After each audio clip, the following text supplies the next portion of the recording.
datang, oh bangunlah.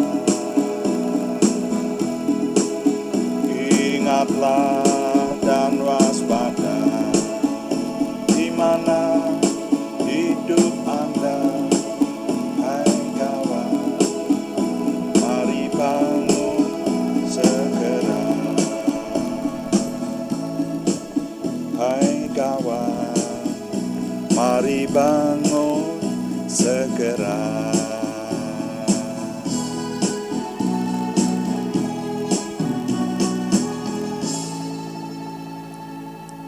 Bapa, kami mengucap syukur untuk doa malam hari ini. Kami menyerahkan semua yang kami persembahkan, menjadikan nama Tuhan dimuliakan, dan kami semua diberkati. Dalam nama Tuhan Yesus Kristus kami berdoa. Amin.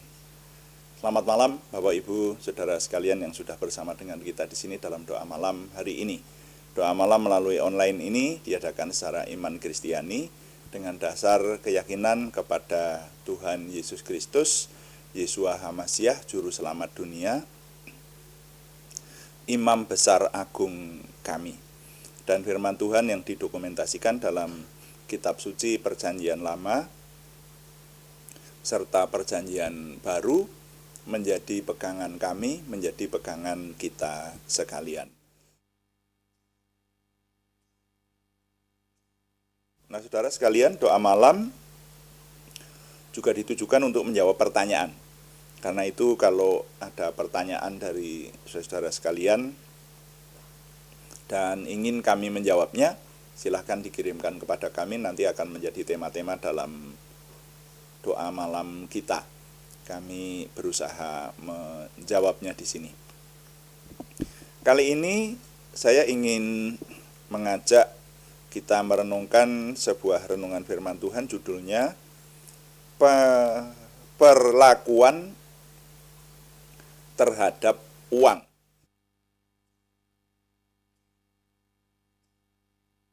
Perlakuan terhadap uang.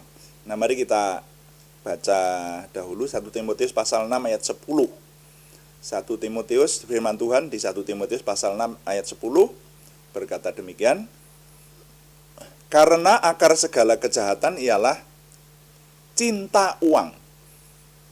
Sebab oleh memburu uanglah beberapa orang telah menyimpang dari iman dan menyiksa dirinya dengan berbagai-bagai duka. Nah, ini firman Tuhan. Mari kita menggarisbawahi, memperhatikan. Karena akar segala kejahatan adalah cinta akan uang. Nah, uang itu sudah dikenal sejak zaman kuno, sejak zaman Perjanjian Lama, sejak para kaisar lebih dari 3000 tahun yang lalu memerintah sudah mengenal adanya uang. Ya, jadi zaman Perjanjian Lama sudah dikenal uang. Uang adalah alat pembayaran yang sah, yang disahkan oleh sebuah negara sebagai alat pembayaran. Dan uang itu dapat ditukar menjadi apa saja.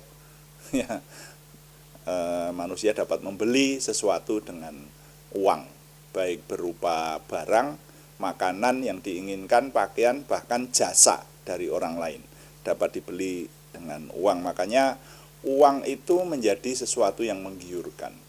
Uang menjadi harta yang mudah dibawa, apalagi zaman sekarang, dan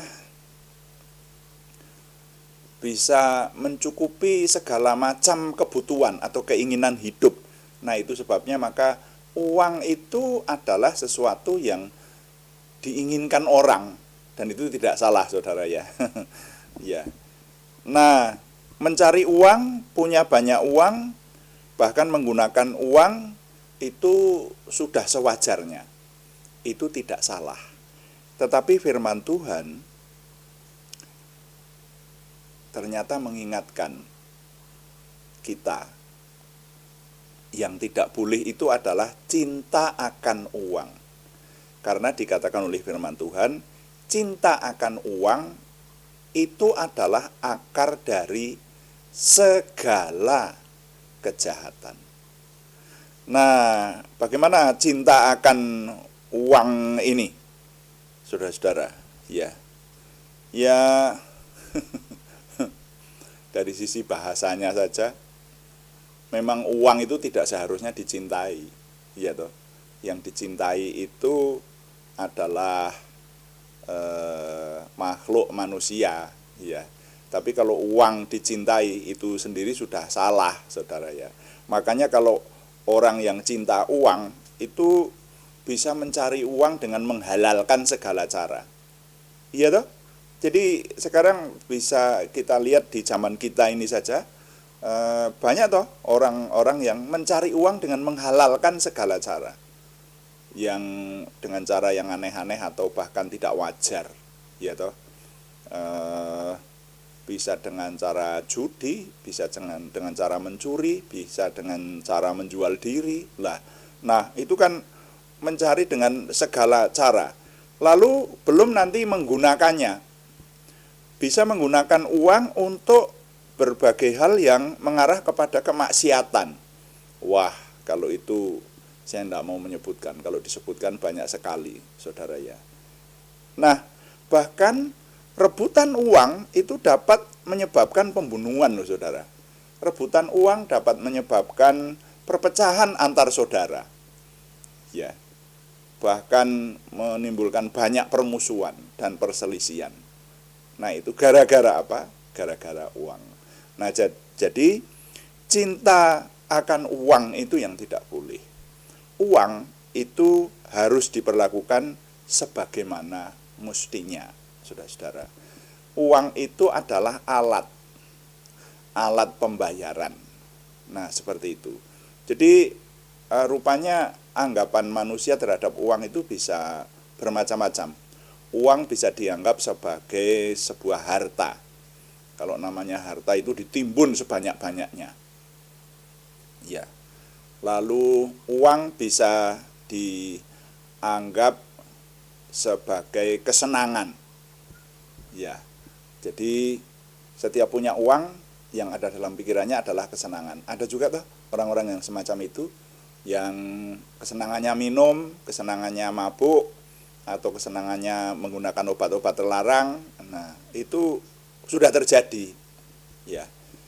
Atau uang diperlakukan sebagai alat untuk mencapai hal-hal tertentu. Nah, hal-hal tertentu itu yang harus dipikirkan. Hal tertentu yang bagaimana yang ingin dicapai dengan uang. Nah, tentu saja harapannya adalah hal-hal yang positif. Ya. Hal-hal yang positif, jangan sampai di sini ini tadi diceritakan atau dinyatakan, sebab oleh memburu uanglah beberapa orang telah menyimpang dari iman. Jadi uang itu kalau perlakuannya salah, orang beriman kalau memperlakukan uang dengan salah dapat menyebabkan menyimpang dari iman. Dan memang ayat ini didahului pada ayat sebelumnya, ayat ke-9 1 Timotius pasal 6. Tetapi mereka yang ingin kaya terjatuh ke dalam pencobaan, ke dalam jerat dan ke dalam berbagai-bagai nafsu yang hampa dan yang mencelakakan, yang menenggelamkan manusia ke dalam keruntuhan dan kebinasaan. Jadi firman Tuhan cukup jelas. Bagi kita orang beriman, harap hati-hati, bijaksana dan dengan hikmat mencari dan menggunakan uang. Karena cinta akan uang adalah akar dari segala kejahatan yang dapat menyebabkan menyimpang dari iman dan mengakibatkan keruntuhan bahkan kebinasaan. Jadi nilai yang saya ketengahkan kali ini bunyinya demikian. Orang beriman harus ingat, yang saya maksudkan eling. Ya, kalau dalam bahasa Jawa eling. Jadi ingat ini bukan sekedar ingat, tetapi ingat dan sadar.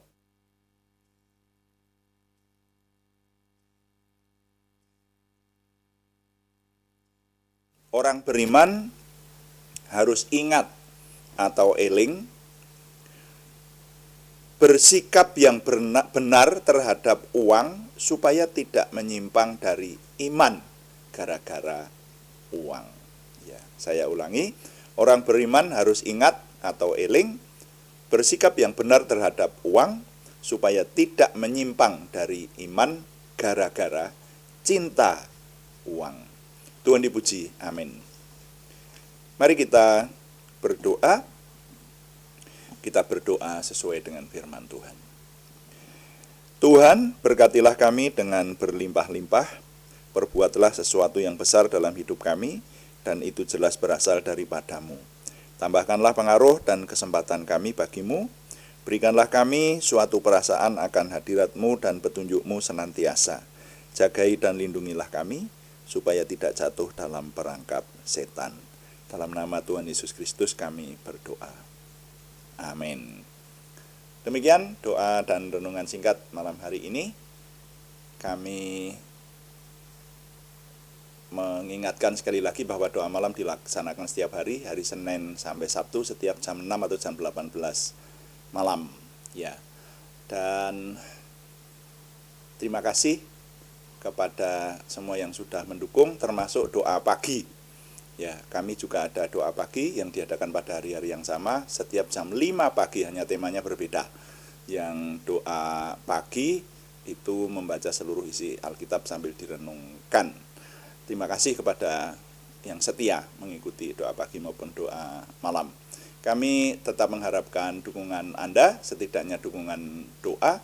Terima kasih yang belum berikan subscribe, berkenan berikan subscribe, like, komen, dan share, bagikan kepada teman-teman lain, sehingga lebih banyak lagi yang diberkati bersama dengan kita. Selamat malam, Tuhan memberkati. Amin.